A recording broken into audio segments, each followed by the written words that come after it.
Bienvenue dans Guide de l'utilisateur, une série pensée comme un mode d'emploi pour les humains perdus dans ce monde absurde. L'objectif, c'est d'offrir des réponses ancrées dans la science pour éviter que, par manque d'explication, on tombe dans les récits religieux ou les pseudosciences qui proposent des histoires séduisantes mais fausses. Dans les épisodes précédents, on a vu comment la science fonctionne comme méthode pour tester la réalité. Comment l'univers peut naître sans créateur. Comment la chimie de la Terre primitive peut donner naissance à la vie. Aujourd'hui, on va toucher un point sensible, l'être humain. Beaucoup de religions racontent que l'humain est à part, créé à l'image d'un dieu, au sommet de la création. La biologie évolutive raconte une histoire très différente. L'humain est un animal, parmi d'autres, issu d'une longue chaîne d'évolution. Dans cet épisode, on va voir comment l'évolution fonctionne, quelles sont les preuves, et d'où viennent exactement Homo sapiens et sa lignée. Avant de parler d'être humain, il faut rappeler le mécanisme de base, l'évolution par sélection naturelle. L'idée, en résumé, tient en 4 points. Variation. Dans toute population vivante, les individus sont légèrement différents. Ces différences viennent en grande partie de mutations dans l'ADN, de recombinaisons génétiques, etc. Héritabilité. Une partie de ces différences est transmissible à la descendance. Survie et reproduction différentielle. Certains individus, à cause de leurs caractéristiques, survivent mieux ou se reproduisent davantage que d'autres. Au fil des générations, les caractéristiques avantageuses deviennent de plus en plus fréquentes dans la population. Aucun plan, aucune intention, aucun but. Juste ce mécanisme simple, répété sur des millions et des milliards d'années. Il existe aussi d'autres processus évolutifs. La dérive génétique, des changements aléatoires dans les fréquences génétiques, surtout dans les petites populations. La migration. Des individus se déplacent d'un groupe à un autre, apportant de nouveaux gènes. La sélection sexuelle.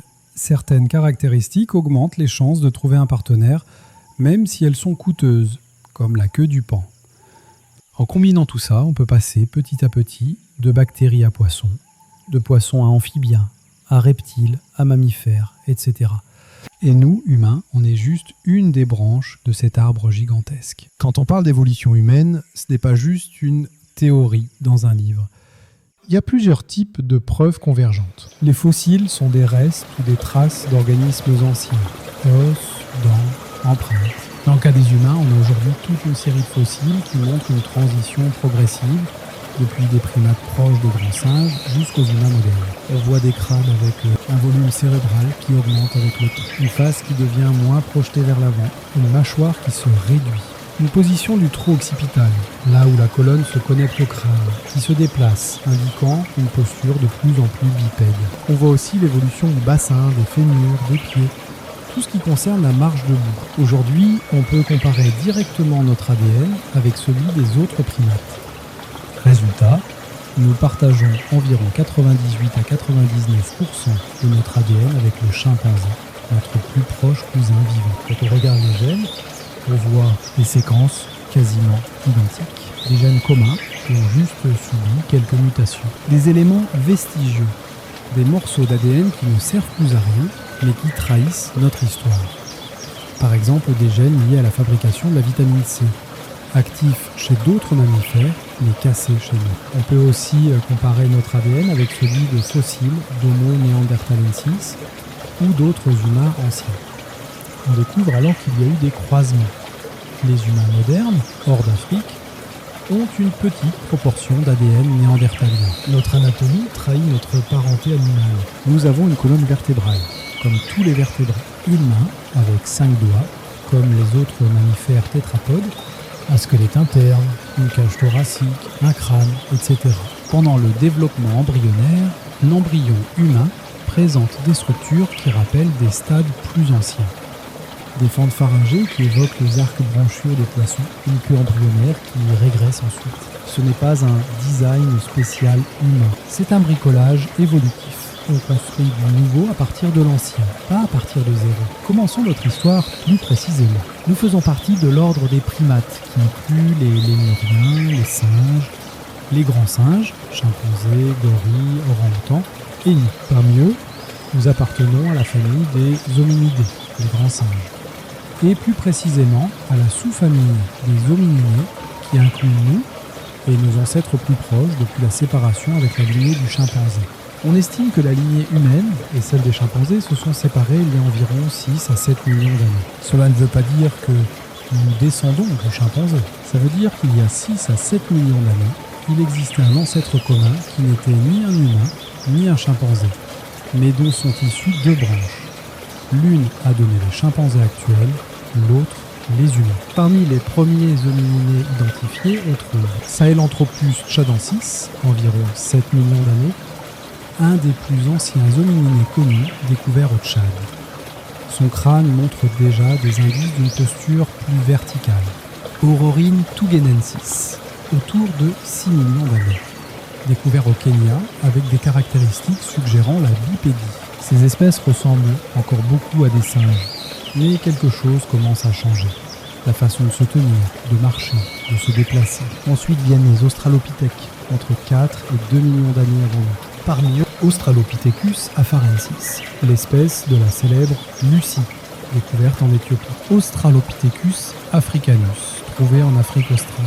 Ces hominidés ont un cerveau encore petit, proche de celui d'un chimpanzé, mais marchent déjà debout de façon régulière. On voit dans leurs os un bassin élargi, adapté à la station debout. 2 fémurs inclinés vers l'intérieur, caractéristique de la bipédie.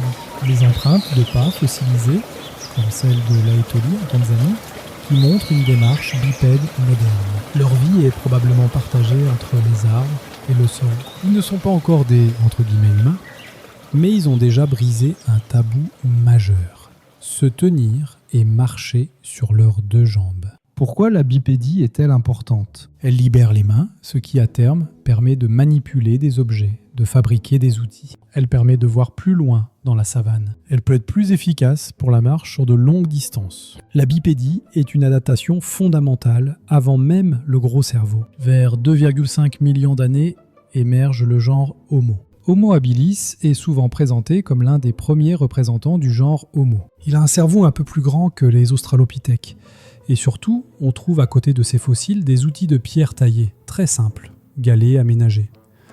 Puis vient Homo erectus, une étape majeure, caractéristique d'Homo erectus. Un cerveau nettement plus gros que celui des australopithèques, même s'il reste plus petit que le nôtre. Un corps vraiment adapté à la vie debout et à la marche sur de longues distances. Une maîtrise du feu, au moins à certaines périodes et certains endroits. Une dispersion hors l'Afrique. On trouve des fossiles en Afrique, mais aussi en Asie et en Europe. Avec Homo erectus, l'humanité commence à prendre une dimension géographique globale. C'est une espèce qui vit longtemps sur Terre, plus d'1 million d'années, avec des variantes régionales. L'idée que l'humain serait une seule espèce isolée est fausse.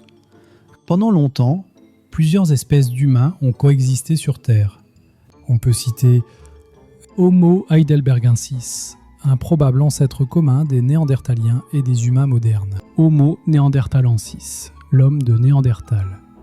Présent en Europe et en Asie occidentale, avec un cerveau en moyenne aussi gros, voire plus, que celui d'Homo sapiens, un corps robuste adapté au froid. Homo floresiensis, en Indonésie, de petite taille, surnommé le Hobbit. Homo naledi, en Afrique du Sud, avec un mélange de caractères primitifs et dérivés. Notre espèce n'est donc pas la seule forme humaine possible. C'est juste l'une des formes qui a survécu jusqu'à aujourd'hui. Homo sapiens, l'humain moderne anatomiquement parlant, apparaît en Afrique il y a environ 300 000 ans. Les caractéristiques principales: un crâne plus rond, un front plus haut, un menton marqué, un cerveau d'environ 1350 cm3 en moyenne, un corps plus gracile, moins robuste que Néandertal. Les fossiles les plus anciens attribués à Homo sapiens viennent notamment du Maroc, Jebel Yeroud, et d'autres sites africains. Pendant des dizaines de milliers d'années, Homo sapiens vit en Afrique, dans des groupes de chasseurs-cueilleurs. Puis, plusieurs vagues de migration sortent d'Afrique et se diffusent dans le reste du monde. Moyen-Orient, Europe, Asie, Océanie, puis plus tard l'Amérique. Pendant cette expansion, Homo sapiens croise d'autres espèces humaines. Des Néandertaliens en Europe et au Moyen-Orient. Des Denisoviens en Asie, connus grâce à leur ADN. Et il ne fait pas que les croiser, il se reproduit avec eux. C'est pour ça que les humains actuels hors d'Afrique ont quelques pourcents d'ADN néandertalien ou dénisovien. Notre espèce n'a donc pas remplacé les autres à 100% de façon nette et propre. Il y a eu des mélanges, puis une disparition progressive des autres espèces humaines, pour des raisons complexes, climat, compétition, taille de population, etc. Si on regarde un humain moderne, la différence visible avec les autres animaux les plus proches n'est pas juste anatomique. Elle est surtout cognitive et culturelle. 3 choses se combinent. Un gros cerveau très connecté, surtout le cortex préfrontal, impliqué dans la planification, l'abstraction, le langage. Le langage symbolique, la capacité de parler de choses absentes, abstraites, imaginaire. La culture cumulative. On n'est pas obligé de tout redécouvrir à chaque génération. On hérite d'outils, de techniques, de rituels, de connaissances. Cette culture cumulative, parfois appelée effet cliquet, permet à notre espèce d'accumuler des innovations sans revenir en arrière.